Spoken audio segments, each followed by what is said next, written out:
YouTube, Zamcrow here, aka Scoot, back with a showdown replay here for the Pokemon Masters Cup Orange League Season 2 against Bill Standish, coach of the Adelaine Honchkrows. So you can see our teams on screen. I'm just going to hop into both of our teams real quick.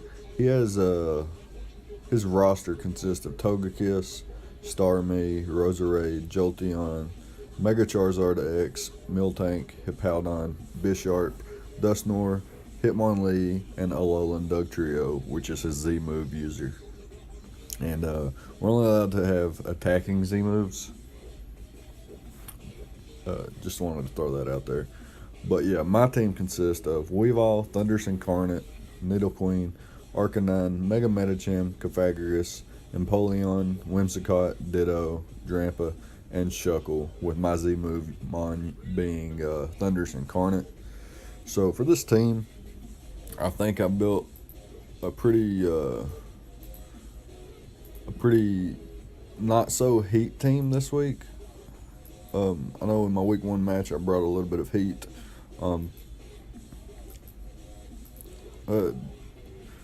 Spoiler alert, this is my week 3 match, but it is the first match that I'm having of the season because Bill has some things that he needs to take care of, and he asked me to play early, so I went ahead and played him. Just want to keep that in mind. This is my first match of the season, and it is my week 3 match, so this won't be uploaded for a while. And I've recently had my week 1 match where I did bring some heat, but this team doesn't really have that much heat on it, in my opinion. Actually, I don't think I have any heat whatsoever. No, I don't. So, pretty standard team, pretty offensive team, and yeah, that's that. So, anyways, I bring Weavile, Nidoqueen, Mega Medicham, Thundurus Incarnate, Empoleon, and Cofagrigus. And out of my opponent's 11 mons, he chooses to bring Alolan Dugtrio, which could potentially be packing a Z move, Starmie, Dusknoir, Jolteon, and Mega Charizard X. And last but not least, Miltank. So, looking at his team, I knew that once Miltank was gone, Weavile really puts in the work. And I do have Mega Medicham. And it looks like Dusknoir will be his Mega Medicham answer. Probably max HP, max defense, or something along the sorts. He doesn't bring Hippowdon, which I was pretty happy about. No Bisharp, which I'm pretty happy about. And no Togekiss or Roserade, which I'm really happy about. So I really want to get my rocks up because he has a Charizard, but I want to like eliminate Starmie, beforehand, or at least pressure it to Rapid Spin. I'm gonna go over my team real first. I got a Weavile here setting at, so we play at level 50, so I'm setting at 187 speed. This allows me to outspeed Starmie by 4 points. And it allows me to outspeed everything else on this team minus the Jolteon. Now the thing is though, is if Jolteon is EV'd to speed creep a Weavile that's speed creeping a Starmie, then I still outspeed Jolteon by 1 or 2 points, just in case that he would say, okay, Starmie maxes out at 183, so Weavile could set at 184, I think. Yeah, so he could potentially set his Jolteon at 185, and I have my Weavile setting at 187. So I could potentially outspeed that, just a few extra EVs there. I didn't put them, my leftover EVs were going into defense anyway, just in case he brought the Bisharp, and I wanted to take a Sucker Punch just a little bit better with my Weavile. That's the reason for that. I am Choice Banded, Knockoff, Icicle Crash, Ice Shard, and Pursuit. Now, Pursuit is for things like, say he's got a Jolteon that ends up being like a win condition where his only way to remove my Empoleon, or the only thing to outspeed my Mega Medicham left, or something like that, and I bring in Weavile, and he thinks I'm going to click Ice Shard. It's like a 50-50, and I could click Pursuit. Pursuit's also there for Star Me. If he needs to get off a Rapid Spin later in the match, I could Pursuit Trap that and make it to where he can't switch out. Also for the Dusknoir if it's weakened, but most likely I'll just be clicking Knockoff this match. Banded Knockoff does a lot to everything on his team. It does a lot to Miltank, but it's not going to be like a 2-hit KO, or I don't even think it's like a 4-hit KO or something like that. And it does quite a bit to Bulky Charizard as well, doing around 30%. So, that being said, my next mon's going to be Nidoqueen, which is my Stealth Rock user. I got Earth Power, Sludge Wave, and Sucker Punch. Sucker Punch is there to pick off a weakened Starmie. Say he wants to, say he's very offensive Starmie, and he comes in predicting my rocks, and I clicked Earth Power or Sludge Wave or something, and it put him in range of Sucker Punch. That would be nice. That's basically all it's there for. Maybe a weakened Jolteon as well, but otherwise, then Sucker Punch is basically useless in this matchup. But Stealth Rock is very useful. Earth Power and Sludge Wave, just dual stab. Pack the Sludge Wave for the Togekiss mainly, but as you can see, he didn't bring it, so no big deal. Earth Power would be my move of choice this match. And I do pack the Rocky Helmet. I'm very defensive, so I can take a hit from Charizard X, unless it's already set up, in which my Rocky Helmet will come into play, and potentially my Poison Point will come into play. He'd take some recoil from Flare Blitz or something like that, take some recoil from Rocky Helmet, and then potentially be poisoned by my Poison Point. So hopefully that comes into play. I also have a little bit of Spadef investment to live 2 Hidden Power Ices from Jolteon, as long as it's not Specs. That being said, my next month's going to be Mega Medicham. This is a lead Mega Medicham because I know that Bill is a competent player, so I know that he's not going to stay in with anything and let me click Fake Out, especially things like Charizard or Miltank. That, like, the only mon I see him staying in with on a Fake Out would be Starmie, but he has Dusknoir, so if I lead with my Mega Medicham, he's most likely going to think I'm going to click Fake Out. But legend has it that I didn't bring Fake Out. Nah, I didn't bring Fake Out. I bring a Substitute Toxic set so that whenever I'm in against something like Dugtrio or Jolteon or Miltank, and I've already like scouted their sets and I know they're not too offensive, Jolteon that is, I can just click Drain Punch versus mons like that, and if I know that he's going to switch out, I can click Substitute. Especially if Dusknoir's around, I know he's going to switch into Dusknoir every time Mega Medicham comes in because he doesn't want, high jump kicked, because this thing is literally pure power. I do have to run max on it to speed tie with a fast Charizard, and to speed tie with Miltank potentially if you ran like a fast one. But yeah, I run Substitute, Toxic, Drain Punch, and Zen Headbutt. Just dual stab there so I can hit everything at least neutrally. And the Subtoxic is there, again, like I said, for the Dusknoir and potentially a Charizard or Miltank or Starmie, whatever it may be. But yeah, I think this thing can put in some work. Just got to play right. Next up is going to be Thundurus Incarnate. I have to run max on this thing as well because of Dugtrio. I outspeed by 1 point at max speed, so there's that. I packed the Thunderbolt for basically everything, and the Grass Knot for the Hippowdon, and the Focused Blast for the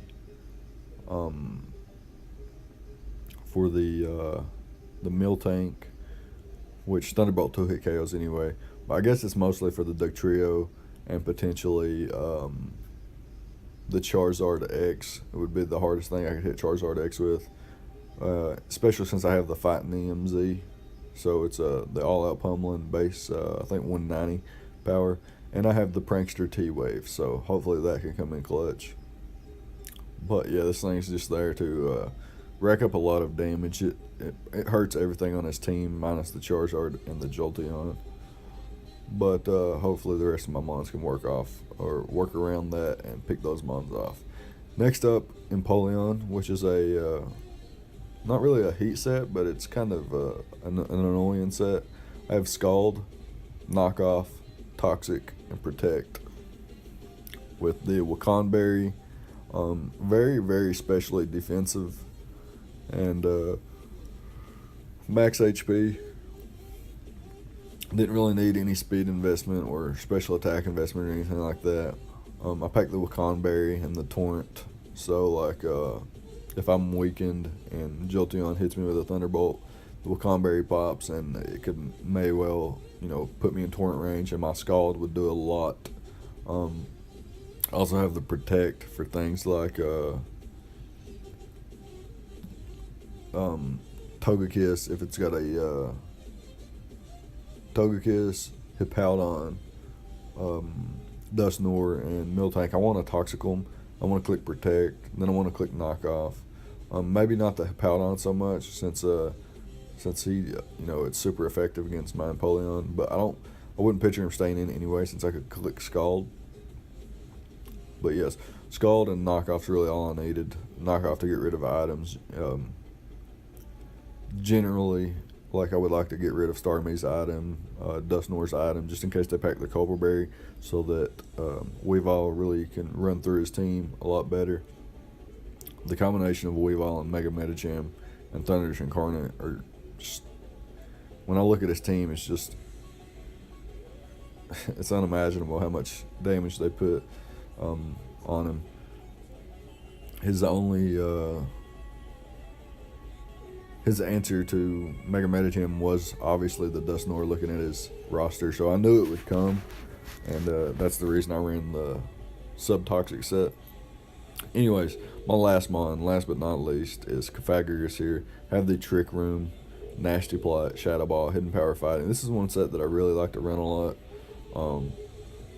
I got almost max special attack, almost max HP, a little bit of defense investment, a little bit of special defense investment. Leftovers Mummy, of course, and this is just like a late game win condition, or like a mid game breaker sort of kind of thing. It's not really a wall breaker, but it could potentially set up Trick Room and Nasty Plot in the mid game and put in a lot of work to where Mega Medicham and Weavile's jobs become a lot easier. Anyways, I've rambled on about my team for about 13 minutes now. We can hop into the replay. Excuse me. Alright, so I'm going to lead off with Mega Medicham, predicting a potential Charizard lead or a Starmie lead. The reason I would think that one of those two would be the lead, potentially a Alolan Dugtrio, is because Nidoqueen seems like a pretty obvious lead for me. So I'm going to lead Mega Medicham and try to bluff the fake out.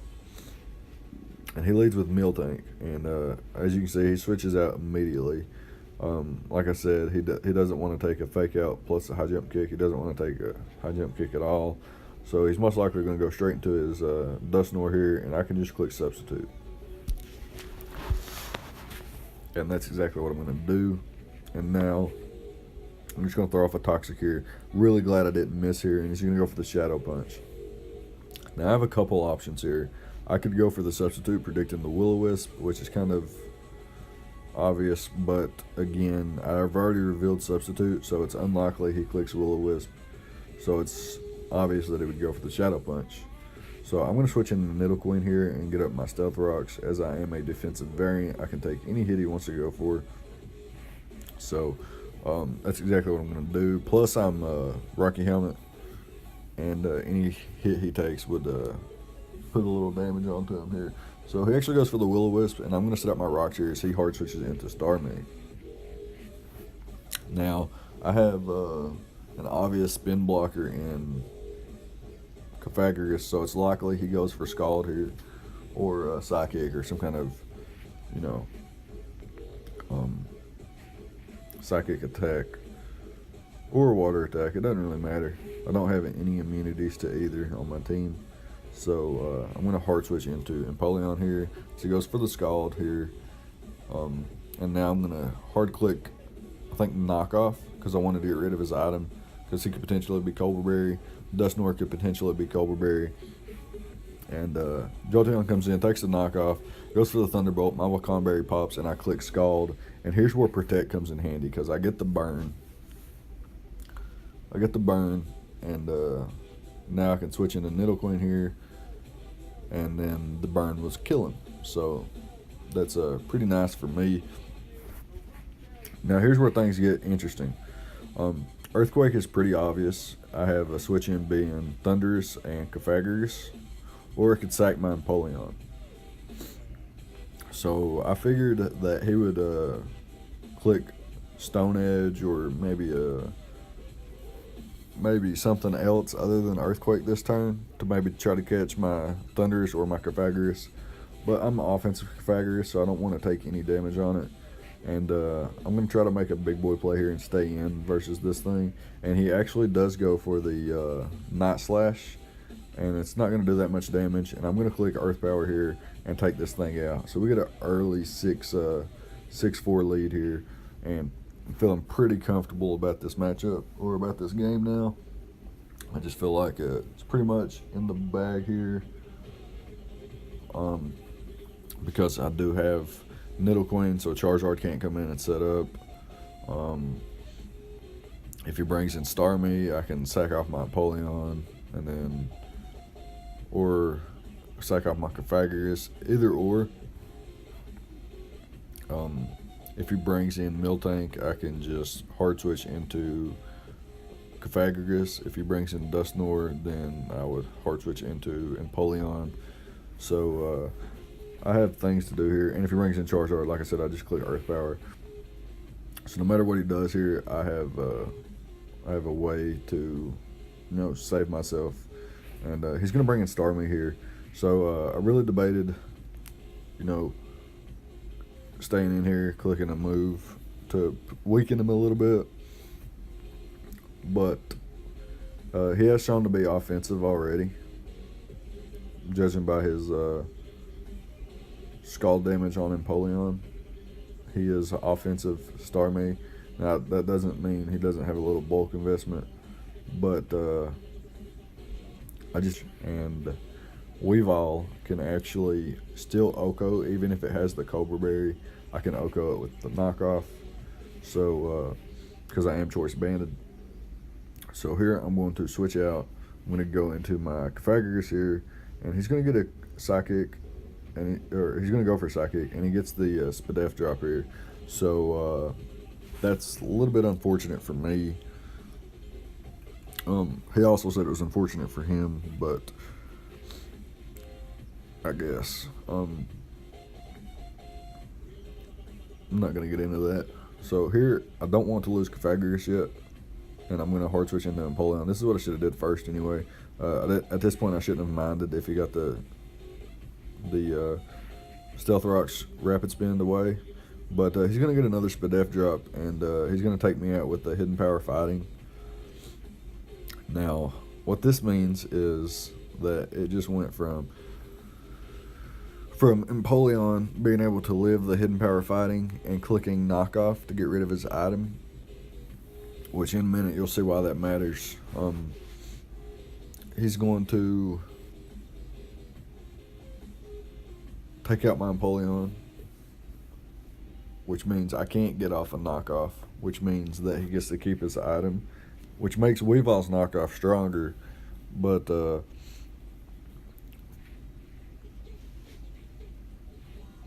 it's just unfortunate for me because I'd have really liked to got rid of his item. Potentially could have went for Protect there and swapped back into Cofagrigus, sacked it off, brought Empoleon back in, but it's still okay at this point in the match. I can click Knockoff here and it do a lot of damage now. I don't know how much bulk investment he has because he is really offensive. So I don't know if he has any bulk whatsoever. But if he doesn't have any bulk, I still have a really good chance, maybe guaranteed knockout at this range with the banded knockoff with the Cobra Berry. I'm pretty sure that's what my calc said. But so I'm gonna predict him to go into Mill Tank and eat this damage here, and I'm gonna click Pursuit so he can't rapid spin later. And he's actually gonna stay in. Pursuit's gonna go off, and you see it does 43. So knockoff is most likely gonna knock out, but he goes for the hidden power fighting again, and that's gonna be the end of that. And now the match comes back to a 4-4. All because Empoleon couldn't take that hit after the split F drop. So, bring Thundurus Incarnate in. I'm going to click Thunderbolt here because it 2-hit KOs everything. If you brought Charizard hard in on Thunderbolt, it just drops. And like I said, 2-hit KOs everything and drops the Starmie from its range it was at, or even if it was at full. Very offensive. And so, there goes the Mill Tank, and here comes the Dusknoir.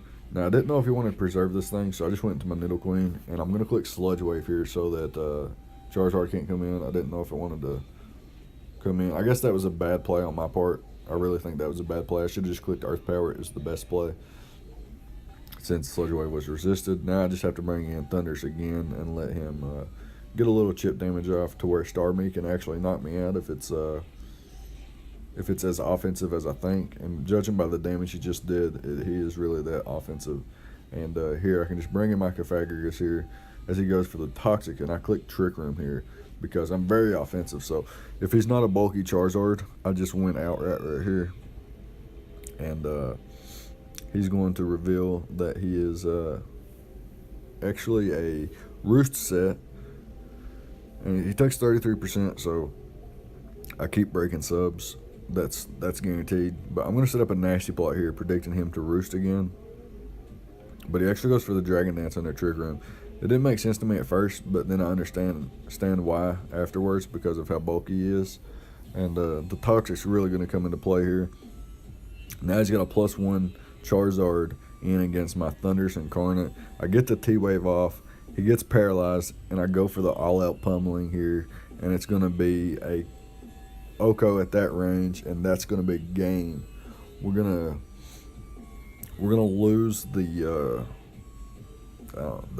5 or 4-0, but we are gonna end up winning.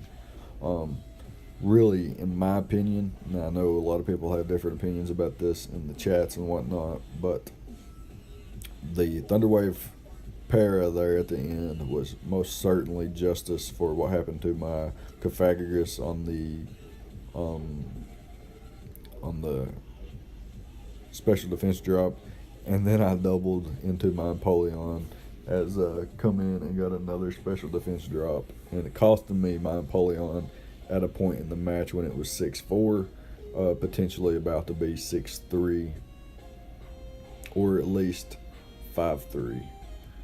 But yeah, that's gonna be game, and we're gonna, like I said, that was the first game of the season, but it is week 3, and we start off at 1-0.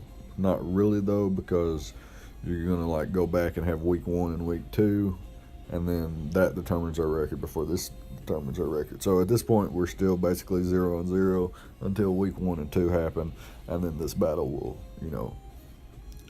be validated and come into our record and our differential and stuff. I know it's just a 1-0, but it's still adding 1 point to differential. Anyways, good game to Bill and the Adelaine Honchkrows. Best of luck to the rest of your season. And yeah, we're going to take the victory and move on to, technically we move on to week 4 because this won't be uploaded till week 3, but realistically we move on to week 1 and 2 now. So that being said, leave a like, comment, subscribe if you enjoyed, and I'll see you guys next time. Thank you for watching.